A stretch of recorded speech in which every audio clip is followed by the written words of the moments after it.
नमस्कार, मेरा नाम है मोहित चौबे और आप देख रहे हैं नॉलेज ब्रूक। नॉलेज ब्रूक में चाइल्ड डेवलपमेंट एंड पेडागोजी के कोर्स में आज हम 8वां लेक्चर लेने वाले हैं और यह टॉपिक है कोलवर्क का नैतिक विकास का सिद्धांत, मतलब कोलवर्क्स थ्योरी ऑफ मोरल डेवलपमेंट। यह जो यूनिट है चाइल्ड डेवलपमेंट, उसके अंतर्गत एक महत्वपूर्ण टॉपिक है और लगभग CTET, KVS, MPTET और जितने भी TET एग्ज़ाम्स हैं पूरे भारत में हर जगह इससे संबंधित कम से कम 1 से 2 प्रश्न जरूर आते हैं। पूरा टॉपिक गौर से सुने और लास्ट तक देखें। जो भी पॉइंट समझ में ना आए रिवाइज करके सुने, मतलब फिर से प्ले करके सुने, क्योंकि ये बहुत ही महत्वपूर्ण सिद्धांत है। आप मेरी प्रोफाइल यहाँ देख सकते हैं और जितने भी हमारे सोशल हैंडलर्स हैं जैसे कि यूट्यूब, टेलीग्राम, इंस्टाग्राम, जहाँ भी आप अभी ज्वाइन नहीं किया है आपने, कृपया वहाँ ज्वाइन कर ले ताकि जब भी हम कोई वीडियो अपलोड करें तो उसकी सूचना आपको प्राप्त हो सके। आगे बात करें कि हम क्या क्या देखने वाले हैं। सबसे पहले हम कोलवर्क के बारे में सामान्य जानकारी पर चर्चा करेंगे। फिर हम कुछ महत्वपूर्ण शब्द हैं उनकी परिभाषाएं देखेंगे, क्योंकि कोलवर्क को समझने के लिए उन शब्दों को समझना आवश्यक है। हैंस की कहानी, जिसके माध्यम से कोलवर्क ने अपनी थ्योरी को समझाया है, उसके बारे में जानेंगे। फिर हम नैतिक असमंजस के विषय को समझेंगे। फिर हम समझेंगे कि क्या क्या चरण हैं, किन किन चरणों में कोलवर्क ने अपनी पूरी जो थ्योरी है उसको समझाया है। फिर हम आलोचना पर चर्चा करेंगे और कुछ महत्वपूर्ण प्रश्न हैं जो इस थ्योरी से संबंधित हैं, उनको हम सॉल्व करेंगे। सबसे पहले जानें कि कोलवर्क कौन थे। तो कोलवर्क एक अमेरिकी मनोवैज्ञानिक थे जिन्होंने नैतिक विकास के चरणों के सिद्धांत के लिए जाना जाता है। उन्होंने शिकागो विश्वविद्यालय में मनोवैज्ञानिक विभाग में प्रोफेसर के रूप में और हार्वर्ड विश्वविद्यालय में ग्रेजुएट स्कूल ऑफ एजुकेशन में सेवा दी है। वह जीन पियाजे से प्रभावित थे और उन्होंने उन्हीं से संबंधित, जो कि उन्हें 4 जीन पियाजे ने अपनी स्टेजेस में बालकों की डेवलपमेंट के बारे में बात की, इसी प्रकार कोलवर्क ने भी जो नैतिक विकास है उसको एक एक स्टेज में समझाने का प्रयास किया। कुछ इंपॉर्टेंट शब्द हैं, कुछ ये शब्द हैं जैसे कि मोरल, एथिक्स एंड वैल्यूज़। सबसे पहले हम समझे मोरल या नैतिक। तो नैतिक वह तमाम चीज़ें हैं जो हमें सही गलत व्यवहारों के सिद्धांतों के ऊपर सोचने पर मजबूर कर दें। मतलब हम कहते हैं कि ये बात हमारे लिए नैतिक है, यह अनैतिक है। माँ बाप के सम्मान करना नैतिक है और सम्मान ना करना अनैतिक है। ये हमारी वैल्यूज़ हैं कि हम सम्मान करते हैं। मतलब वह सिद्धांत जो हमें नैतिकता का पालन करना सिखाते हैं वह क्या है, वैल्यूज़ हैं। ये हमारी वैल्यूज़ हैं कि हमें माँ बाप का सम्मान करना चाहिए, उनसे ऊंची आवाज़ में बात नहीं करनी चाहिए। ये तमाम चीज़ें जो हमें मोरल रहने में मजबूर करती हैं या मोरल रहने में मदद करती हैं, वह होती हैं वैल्यूज़। अब बात आती है एथिक्स की, मतलब नीति शास्त्र। तो नैतिक सिद्धांत जो किसी व्यक्ति के व्यवहार या गतिविधि के संचालन को नियंत्रित करती हैं, मतलब जो एथिक्स हैं ये हमें नियंत्रित करती हैं कि हमें किस प्रकार से अपने व्यवहार को प्रदर्शित करना है।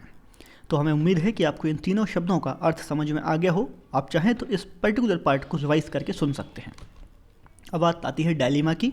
तो डायलेमा क्या है, मतलब जब भी आप कुछ ऐसी परिस्थितियों में फंस जाएं कि जहां आपकी दोनों ही चीज़ें आपको महत्वपूर्ण नज़र आती हैं, लेकिन किसी एक को आपको त्यागना पड़ेगा, मतलब किसी एक को आपको छोड़ना पड़ेगा, तो ऐसी स्थिति को हम दुविधा या डायलेमा कहते हैं। उसके बाद आएगी मोरल डायलेमा की बात, मतलब जहाँ आप एक नैतिक अवस्था में फंस जाते हैं। अभी तक आपने एक परिस्थिति देखी कि जहाँ आप फंस गए, यहाँ एक नैतिक अवस्था में फंस जाते हैं।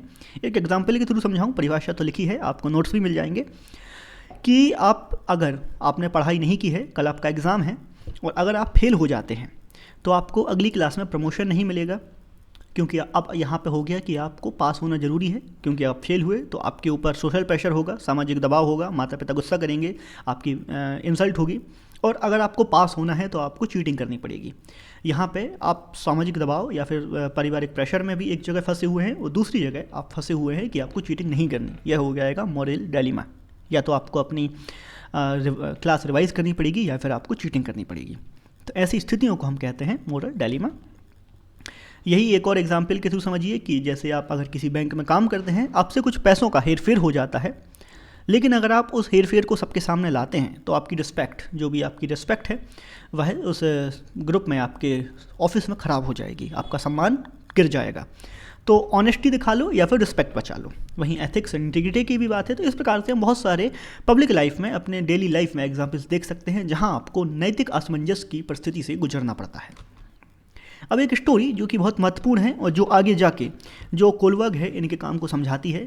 तो एक हेन नाम के व्यक्ति थे, उनकी पत्नी काफ़ी बीमार थी और उनका इलाज करना बहुत ही ज़रूरी था। किसी खास तरीके की दवा जो उनको चाहिए थी, अगर वो उनको समय से मिल जाती है तो वह अपनी पत्नी की जान बचा सकते थे। हुआ क्या, वह जिस दुकान पे गए वही एक पर्टिकुलर कोई दुकान थी जहाँ पे वह दवा मिल सकती थी, लेकिन उस दवा की कीमत काफ़ी ज़्यादा थी और जो फार्मेसी वाला था वह किसी भी रूप में उस दवा की कीमत के साथ नेगोशिएशन या मोल भाव करने को तैयार नहीं था, ना ही किसी और माध्यम से कि वह बाद में पेमेंट कर दें या फिर कुछ दिन बाद पैसा दे दें या वो पैसे की जो दवा की कीमत है वह कम कर दें। तो किसी भी रूप में किसी भी ऑप्शन के लिए वो तैयार नहीं था। अब हैंड्स के पास पैसों की बहुत बड़ी प्रॉब्लम हो गई, उनने जितना भी हो सके वह पैसा नहीं जुटा पाए। अब उनके पास एक ही स्थिति थी कि या तो वह अपनी पत्नी की जान जाने दें या फिर दवा को वो चुरा लाएं और अपनी पत्नी का इलाज करवा लें। अब इन स्थिति में मोरल डिलेमा जो हम अभी जिसकी बात कर आए थे, वहाँ पे जो हैंड्स हैं वो फंस जाते हैं। अब 3 प्रश्न निकल कर आते हैं जो आप सभी के लिए हैं और आपका व्यक्तिगत उसमें आंसर हो सकता है। पहला प्रश्न यह है कि क्या उसे दवाओं की चोरी नहीं करनी चाहिए और अपनी पत्नी को मरने देना चाहिए, क्योंकि वैल्यूज़ तो यही कहती हैं कि आपको चोरी करना गलत बात है। दूसरा प्रश्न है, उसे चोरी करनी चाहिए और फिर आत्मसमर्पण कर देना चाहिए। हाँ, क्योंकि चोरी करके वह अपराध करेगा तो पहले वह अपराध कर दे, मतलब पहले वह चोट लगाए और उसके बाद दवा लगा दे, मतलब आत्मसमर्पण कर दे। तीसरा प्रश्न है, उसे दवा चुरानी चाहिए और आत्मसमर्पण नहीं करना चाहिए। इस बात का तर्क यह दिया जा सकता है कि क्योंकि वह जो दवा वाला है, दवा की दुकान वाला व्यक्ति है, वह किसी भी प्रकार से नेगोशिएशन को, मतलब दवा की कीमत को कम करने को तैयार नहीं है, तो उसे अपनी पत्नी की जान बचा लेनी चाहिए और आत्मसमर्पण करने की कोई आवश्यकता नहीं है, क्योंकि वह अपना दायित्व निभा रहा है। अब हम सोच सकते हैं कि इसका आंसर हर व्यक्ति के अनुसार अलग अलग होगा। अब बात आई मोरल रीजनिंग की, मतलब यही तर्क जो हमने इन 3 प्रश्नों के बीच में दिया कि किस प्रश्न का क्या महत्व है और किस एक्टिविटी का क्या तर्क है, कि अगर वो बाद में अपने आप को सरेंडर करता है तो क्योंकि उसने चोरी करने का अपराध किया इसलिए वह सरेंडर कर दे, तो यह हो जाएगी मोरल रीजनिंग। एक तर्क ये हो सकता है कि चोरी करना बिल्कुल गलत बात है तो उसे चोरी नहीं करनी चाहिए और अपनी पत्नी को मरने देना चाहिए। फिर एक तर्क ये हो सकता है कि क्योंकि वह दवा वाला अपनी जो दवा है उसको बहुत अधिक कीमत पर बेच रहा था तो यह चोरी कर सकते हैं और उन्हें आत्मसमर्पण करने की आवश्यकता नहीं है, क्योंकि दवा वाला जो दवा बेचने वाला व्यक्ति है वह गलत काम कर रहा था। ठीक है, तो इस प्रकार से हम मोरल रीजनिंग को समझते हैं। मतलब किसी भी काम को करने के पहले, मतलब किसी भी नैतिक काम को या अनैतिक काम को करने के पहले उसको नैतिक तर्कों से आप उसको सजा देते हैं और मतलब उसका सपोर्ट दे देते हैं और आप अपने आप को सुरक्षित महसूस करते हैं। चलिए, तो ये थे कुछ प्रश्न और यह था एक रूपरेखा। अब इसी रूपरेखा पर आगे बढ़ के हम देखते हैं कि कोलबर्ग ने मोरल स्टेजेस को किस प्रकार से समझाया है। कोलबर्ग ने मुख्य रूप से आयु के आधार पे, जैसा कि हमने जाना कि ये पियाजे से प्रभावित थे, तो पियाजे ने भी अपना काम आयु के आधार पे किया, तो कोलबर्ग ने भी आयु के आधार पे 3 स्तरों में जो है अपने level of development, moral development को समझाया है। सबसे पहले प्री कन्वेंशनल, उसके बाद कन्वेंशनल और एक पोस्ट कन्वेंशनल। प्री कन्वेंशनल की जो इनने आयु निर्धारित की वह जन्म से लेकर 9 वर्ष की आयु तक की। इसमें इनने 2 और विभाजन किए। पहली स्टेज रखी इनने पनिशमेंट एंड ओबीडियंस, मतलब जैसे कि बालकों के साथ व्यवहार किया जाता है, उनको सही काम सिखाने के लिए पनिशमेंट दी जाती है और उनको आज्ञाकारी बनाया जाता है। उसके बाद आएगा इंस्ट्रूमेंट रिलेटिविस्ट, मतलब बालक एक आयु के बाद सीख जाता है कि उसको किस प्रकार का व्यवहार करना है, उसके पास क्या है और वह समाज से क्या ले सकता है, तो वह अपनी व्यक्तिगतता को परिपूर्ण कर सकता है, अपने लाभों का एक्सचेंज कर सकता है और समाज में एडजस्ट करना सीख जाता है। उसके बाद आएगा कन्वेंशनल, जो कि मोस्ट एडोलसेंट से एडल्ट तक होते हैं, मतलब अधिकांश व्यक्ति जो कन्वेंशनल स्टेज है, मतलब अधिकांश वयस्क और अधिकांश किशोर इसी अवस्था तक रुक जाते हैं। यहाँ पे भी इनने 2 स्टेजेस को परिभाषित किया है, एक है इंटरपर्सनल कॉन्कॉर्डेंस और दूसरा लॉ एंड ऑर्डर। इंटरपर्सनल कॉन्कॉर्डेंस में व्यक्ति के अंदर गुड बॉय गुड गर्ल बनने की इच्छा होती है, मतलब वह समाज में ऐसा व्यवहार प्रदर्शित करने का प्रयास करते हैं जिससे समाज में उनको सराहना मिले। लॉ एंड ऑर्डर की स्थिति में वह समाज के लिए कोई काम करने का प्रयास करते हैं और वह व्यक्तिगतता से उठ के समाज के लिए आ जाते हैं, मतलब अभी तक वो समाज में एडजस्ट होने का प्रयास कर रहे थे, अब वो समाज को कुछ प्रदान करने का, अपनी तरफ से कुछ डोनेट करने का, अपनी सेवाएं देने का प्रयास करते हैं। फिर आएगा पोस्ट कन्वेंशनल, जो कि 1 से 15% लोग ही पोस्ट कन्वेंशनल स्थिति तक जाते हैं। बहुत कम लोगों में ये शक्ति होती है कि वह 10 से 15% है, ये 10 से 15% लोग ही पोस्ट कन्वेंशनल लेवल तक जाते हैं और यह 20 वर्ष की आयु के ऊपर या उसके बाद ही व्यक्ति इस अवस्था के बारे में सोच पाता है।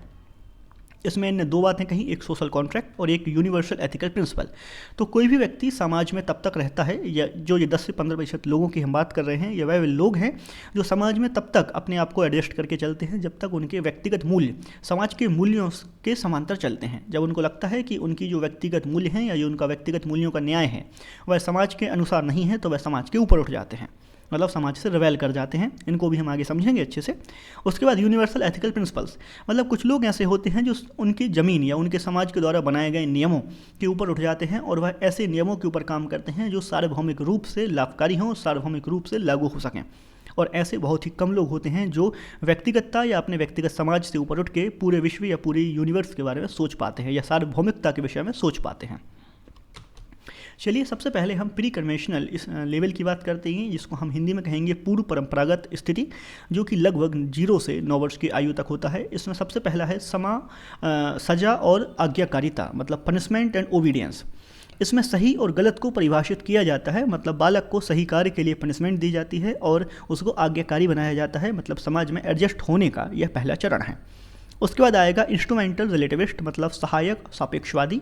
इसमें व्यक्ति अपने एहसानों का आदान प्रदान करता है। मतलब एक एग्जाम्पल से समझें, जैसे ये बालक है, इसके पास ये टेस्टी लंच है और इसका जो क्लास वर्क है वह कंप्लीट नहीं है, तो वह अपने दोस्त से नोट्स ले लेगा और अपनी जो क्लास वर्क कॉपी है वह कंप्लीट कर लेगा और अपने लंच को शेयर कर लेगा। तो मतलब व्यक्ति यह सीख जाता है कि उसके पास क्या है और वह क्या एक्सचेंज करके, क्या आपस में बदल के अपने जो लाभ हैं, जो व्यक्तिगत आदान प्रदान है, उसके माध्यम से एक दूसरे के ऊपर एहसान चढ़ाकर अपना काम निकाल सकता है और अपने संदर्भ में वह आगे बढ़ सकता है, अपने लाभों का आदान प्रदान कर सकता है। फिर हम देखेंगे कन्वेंशनल, जो कि मुख्य रूप से मतलब पारंपरिक जो तरीका है, जहाँ तक अधिकतर लोग कन्वेंशनल स्थिति तक ही रुक जाते हैं। यह पारंपरिक है और मैक्सिमम लोग, ज़्यादातर लोग इसी अवस्था तक आके रुकते हैं, जिसमें किशोर और वयस्क तमाम लोग आ जाते हैं। तो यह पारंपरिक सहमति, मतलब पारंपरिक सहमति है कि व्यक्ति के अंदर एक अच्छा व्यक्ति बनने की कोशिश रहती है, वह अच्छा व्यक्ति बनना चाहता है और वह समाज में दूसरे लोगों को प्रसन्न करना चाहता है। वह नैतिकता के उन रूढ़िवादी नियमों को पालन करता है जो समाज ने बनाए हैं, उनके ऊपर बहुत ज़्यादा सवाल नहीं करता और सही गलत का निर्धारण बहुमत के द्वारा किया जाता है और उसी का पालन करता है। मतलब अब व्यक्ति चाहता है कि समाज उसको एक्सेप्ट करे और वह समाज में एक गुड बॉय या गुड गर्ल की इमेज बनाना चाहता है, जिसको कहा जाता है पारस्परिक सहमति। फिर अगला जो है कानून और व्यवस्था, मतलब लॉ एंड ऑर्डर। मतलब अब अच्छा होने का मतलब समाज के लिए कुछ अपना कर्तव्य निभाना है। अभी तक व्यक्ति व्यक्तिगत रूप से अच्छा होकर समाज के द्वारा सराहना चाहता था, मतलब वह समाज में अच्छा बनने का प्रयास कर रहा था। अब वह समाज में कंट्रीब्यूट करना सीख जाता है। इसके लिए वह कोई भी सवाल नहीं करता और जो समाज के द्वारा कानून बनाए गए हैं उनका पालन करता है और उनको आगे बढ़ाने का काम करता है। और वह सम्मान दिखाता है समाज के द्वारा बनाए गए नियमों और अधिकारों का। और अधिकांश व्यक्ति जो हैं इसी अवस्था तक रुक जाते हैं, मतलब अधिकांश लोग जो समाज में चला आ रहा है वैसे ही काम करते रहते हैं। वह अपनी व्यक्तिगत समझ को विकसित करने का प्रयास नहीं करते। इसका हम अच्छा एग्जाम्पल देख सकते हैं कि जैसे जो शादियां हैं वो भारतीय समाज में इंटरकास्ट होती हैं, आपके खुद के ही समाज में होती हैं, आपके खुद के ही लोगों के बीच में होती हैं, खुद की ही जाति में होती हैं और अधिकांश लोग इसका पालन करते हैं। तो यह हो जाएगा कानून और व्यवस्था का पालन करने वाले कॉन्फर्मर्स, या जो जिस अवस्था में है उसी अवस्था को चलने देने वाले लोग। फिर बात आएगी पोस्ट कन्वेंशनल, मतलब बाद पारंपरिक, मतलब परंपरा के ऊपर उठ के काम करने वाले लोग। ये 20 वर्ष की आयु के या उसके अधिक आयु के लोग ऐसा करने का जो है सामर्थ्य या फिर शक्ति जुटा पाते हैं और ऐसे लोग लगभग 10 से 15% लोग ही समाज में ऐसे पाए जाते हैं। व्यक्तिगत मूल्यों द्वारा सही और गलत का निर्धारण किया जाता है। अब व्यक्ति जो समाज ने मूल्य बनाए हैं उनके ऊपर उठ जाते हैं और उनके जो व्यक्तिगत मूल्य हैं उनके अनुसार सही गलत चुनना सीखते हैं। हालांकि ये लोकतांत्रिक रूप से सहमत कानूनों से अधिक हो सकता है। मतलब इसका हम फिर से वही पुराना एग्जाम्पल लेते हैं, जैसा कि इंडियन सोसाइटी में कोई भी व्यक्ति अपने समाज के बाहर शादी नहीं करता। अधिकांश लोग अपनी सोसाइटी में अपने ही टाइप के लोगों के बीच में शादी करना का प्रयास करते हैं और इसी को सही माना जाता है। लेकिन कुछ लोग हैं जो लव मैरिज या किसी और कारणों से समाज के बाहर, अपने जाति के बाहर शादी करते हैं। तो हम इन लोगों को यह जो सोशल कॉन्ट्रैक्ट वाली स्थिति है इसमें रख सकते हैं कि जो अपने खुद के मूल्यों को समाज के ऊपर उठकर देखते हैं। अगर उनको लगता है कि जब कानून हमारी अपनी इंद्रियों के न्याय का उल्लंघन करते हैं, मतलब उनको लगता है कि जो उनके सेंसेस हैं उनका जो न्याय है उनके साथ अन्याय हो रहा है, उनके न्याय का उल्लंघन हो रहा है, तो वह समाज के द्वारा बनाए गए नियमों का अनदेखा कर अपने ही मूल्यों को, अपने ही नियमों को चुनते हैं। ठीक है। अब अगले जो सबसे लास्ट और सबसे कम लोगों द्वारा अपनाए जाने वाली स्टेज है वह है यूनिवर्सल एथिकल प्रिंसिपल्स, मतलब सार्वभौमिक नैतिक सिद्धांत। इसमें महात्मा गांधी जैसे बड़े जो नेशनल लीडर्स हैं और जो वर्ल्ड लीडर्स हैं उनका नाम लिया जा सकता है। अब जो लोग हैं वो गहराई से आयोजित नैतिक सिद्धांतों का अनुसरण करते हैं। मतलब जो व्यक्ति अब खुद का ही आत्ममंथन करेंगे, जो उनने बुकिश नॉलेज या फिर जो किताबी ज्ञान प्राप्त किया है, जो उनने समाज में देखकर अर्जित किया है। मतलब समाज में आमतौर पर नियम कानून बना दिए जाते हैं, लेकिन होता क्या है कि उनकी भी कुछ बंदिशें होती हैं। मतलब एक नियम, एक मूल्य एक पर्टिकुलर समाज या जाति के हिस्से के लिए हो सकता है, लेकिन वह सार्वभौमिक नहीं होता। लेकिन ये ऐसे लोग होते हैं इनको अगर सही लगता है कि कोई नियम या कोई कानून या कोई मूल्य है तो वह उसको सार्वभौमिक रखने का प्रयास करते हैं। मतलब हर व्यक्ति तक उस मूल्य को हर तरीके की परिस्थितियों में लागू करने का प्रयास करते हैं। वह अपनी भूमि के नियम का उल्लंघन करते हैं और तमाम महत्वपूर्ण जो है उनको जो अधिक महत्वपूर्ण लगता है वह काम करने का प्रयास करते हैं। इसका हम एक अच्छा एग्जाम्पल देख सकते हैं। जैसे समाज में बहुत सारे जो नैतिक मूल्य हैं वो बनाए गए हैं, लेकिन भारत में जैसी वर्ण व्यवस्था है उसके अनुसार कुछ लोगों को कुछ अधिक फ़ायदे प्रदान किए गए हैं और कुछ लोगों को बहुत सारे सामाजिक फ़ायदों से वंचित रखा गया है। लेकिन गांधी जी ने जो सार्वभौमिकता का पालन करते हुए कि हर व्यक्ति बराबर है और हर को समानता का अधिकार है, इसका पालन करते हुए अपने जीवन में बहुत सारे अनुसरण किए। तो यह गांधी जी का सार्वभौमिक नैतिक सिद्धांत के जो यहाँ स्टेज है उसको प्रदर्शित करता है।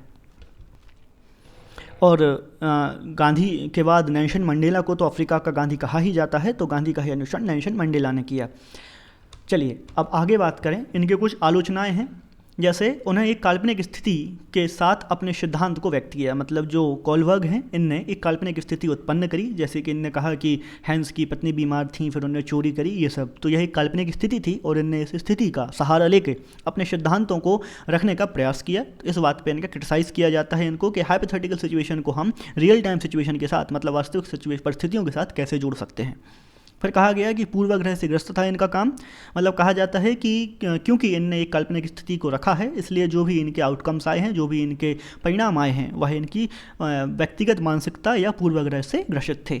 उसके बाद कहा जाता है कि व्यक्ति का जो व्यवहार है, जो व्यक्ति का चिंतनशील व्यवहार है, वह व्यक्तिपरक हो सकता है। मतलब हर व्यक्ति अलग अलग परिस्थितियों में अलग अलग व्यवहार का प्रदर्शन कर सकता है। एक और क्रिटिसाइज़ किया जाता है कि क्योंकि इनने अपने जो भी हाइपोथेसिस थी, जो इनने परिस्थितियाँ जनरेट की थी, उसमें इनने मेल एक्टर्स को लिया, मतलब पुरुषों को लिया। तो कहा गया कि पुरुषों को उनके प्रयोग के विषय के रूप में लिया गया और अगर महिलाओं को लिया जाता तो शायद कुछ परिणाम अलग आ सकते थे। फिर कहा गया कि the development of morals depend on individual circumstances. मतलब किसी भी व्यक्ति का नैतिक विकास उसके व्यक्तिगत परिस्थितियों के ऊपर निर्भर करता है। मतलब जहाँ कोलबर्ग ने हैंस को लिया, अगर किसी और परिस्थिति में होती ये घटना तो हो सकता कुछ और परिस्थितियाँ निकल कर आती। इस प्रकार से क्योंकि इनने एक पर्टिकुलर फ्रेम को लेके अपनी बात समझाने का प्रयास किया था, तो इनकी आलोचना इन तमाम बिंदुओं पर की जाती है। फिर कुछ महत्वपूर्ण प्रश्नों को हम देख लेते हैं। प्रश्न है कि according to Kohlberg a teacher can install moral values in children by. मतलब कोई भी व्यक्ति, कोई शिक्षक अपने बच्चों में, अपने विद्यार्थियों में जो मोरल वैल्यूज़ हैं, जो नैतिक मूल्य हैं, वह भरने का प्रयास करता है। तो वह क्या कर सकता है? वह दे सकता है स्ट्रिक्ट इंस्ट्रक्शन कि उनको कैसे व्यवहार करना है। मतलब बच्चों को, बालकों को व्यवहार करने के संबंधित इंस्ट्रक्शंस मिल सकते हैं, मतलब निर्देश मिल सकते हैं। Giving importance to religious teachings, मतलब जो भी धार्मिक शिक्षा है उसको महत्व दिया जा सकता है। Laying clear rules of behaviour, मतलब व्यवहार को कैसे करना चाहिए, इससे संबंधित कुछ नियम बच्चों को सिखाए जा सकते हैं। या फिर involving them in discussion on moral issues, या फिर बच्चों को जो भी नैतिक मुद्दे हैं उनके ऊपर विचार विमर्श करने के लिए कहा जा सकता है। तो बिल्कुल जब विचार विमर्श किया जाता है तो कुछ नई बात निकल कर आती है और इससे हमें बहुत सारे एग्जाम्पल्स रखने का मौका मिलता है। तो बिल्कुल जो चौथा ऑप्शन है यह इस प्रश्न का सही जवाब होगा कि जब बालकों को नैतिक मूल्यों के ऊपर चर्चा करने का या विचार विमर्श करने का मौका मिलेगा तो उनके ऊपर नैतिक मूल्य, उनके अंदर नैतिक मूल्यों का विकास भी होगा।